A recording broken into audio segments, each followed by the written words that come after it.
Assalamualaikum warahmatullahi wabarakatuh. Selamat pagi, siang, sore, dan malam. Di segmen kasusastraan kali ini saya akan membacakan sebuah cerpen dari Jenar Mahesa Ayu yang berjudul Jangan Main-Main Dengan Kelamin.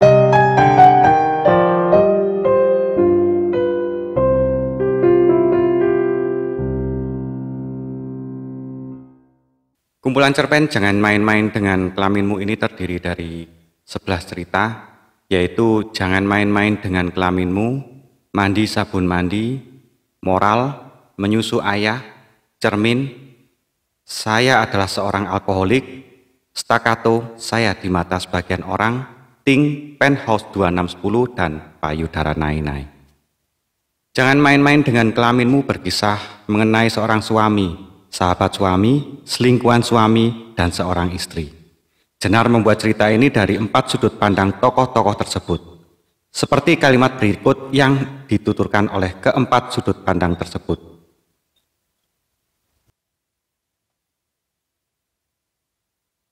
Awalnya memang urusan kelamin, ketika ia terbangun dan terperanjat di sisi seonggok daging yang tak lagi segar. Begitu ucapannya yang saya dengar dalam bisik-bisik perbincangan telepon dengan entah teman atau daging segarnya yang baru. Sebenarnya saya sudah sering dinasihati teman-teman untuk senantiasa menjaga berat badan. Tapi ketika saya sudah mulai mengikuti senam kebugaran, saya mendengar ia mengatakan, masih dalam perbincangan di telepon yang sama, bahwa lemak saya tak mungkin terselamatkan dengan senam setiap hari sekalipun. Bahkan ia juga menyebut-nyebut tentang terapi akupuntur yang sedang saya ikuti untuk memperkencang kulit muka saya yang mulai melorot. Saya hanya sempat mendengar ia menyebut jutaan jarum, tidak jelas apa maksudnya.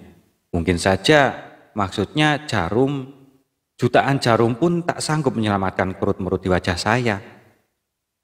Dan ada lagi, dia mengatakan kalau suara saya bagai kaleng rombeng.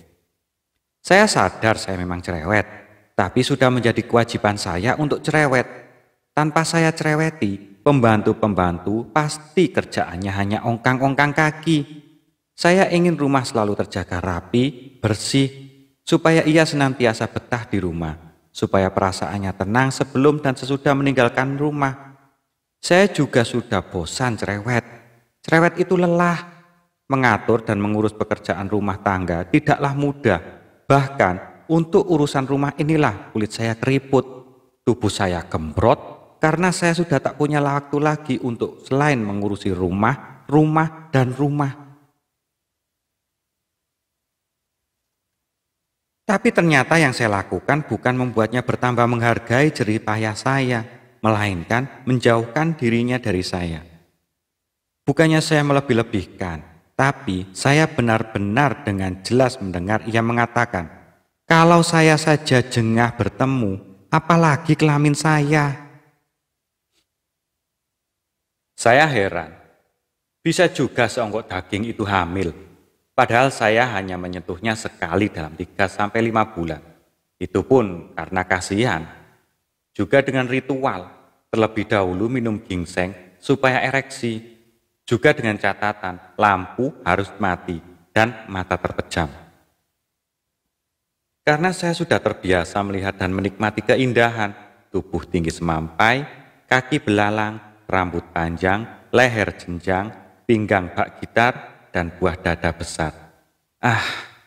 Seperti apakah bentuknya nanti setelah melahirkan? Saya heran, ternyata istrinya hamil. Padahal ia mengaku hanya menyentuhnya sekali dalam 3-5 bulan.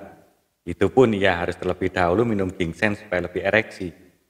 Dan ia melakukan harus dengan kondisi lampu mati dan mata terpejam supaya memudahkannya untuk membayangkan tubuh tinggi semampai, kaki belalang, rambut panjang, leher jenjang, pinggang bak gitar, dan buah dada besar. Saya tidak bisa bayangkan apa yang akan terjadi setelah istrinya nanti melahirkan.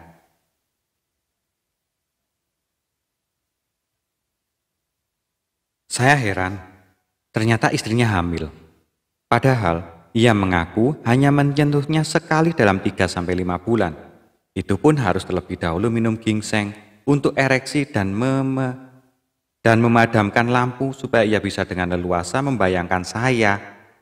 Mungkin selama ini ia hanya berbohong untuk menyenangkan saya. Sesungguhnya hubungan dengan istrinya baik-baik saja, dan jika mereka punya anak, pastilah hubungan mereka tambah membaik. Saya tak bisa bayangkan apakah yang akan terjadi setelah istrinya melahirkan. Saya heran, ternyata saya hamil.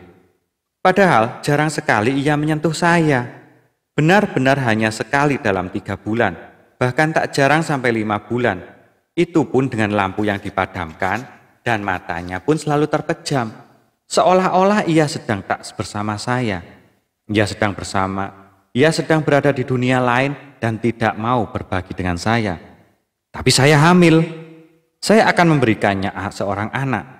Mungkin perkawinan kami bisa terselamatkan dengan kelahiran seorang anak kami kelak. Saya tidak bisa membayangkan apa yang akan terjadi setelah saya melahirkan. Saya heran, kehamilan ini tidak juga membuat hati saya bahagia.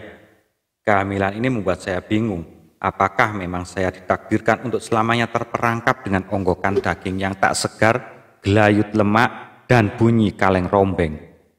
Hanya karena saya terlanjur dikaruniai anak. Sahabat saya bilang, saya harusnya bersyukur. Sebentar lagi saya akan diberi karunia dan diberi jalan untuk menata kembali rumah tangga saya. Apakah saya tidak berhak menentukan dan memilih kebahagiaan saya sendiri? Saya heran, kehamilan istrinya tidak juga membuat hatinya bahagia.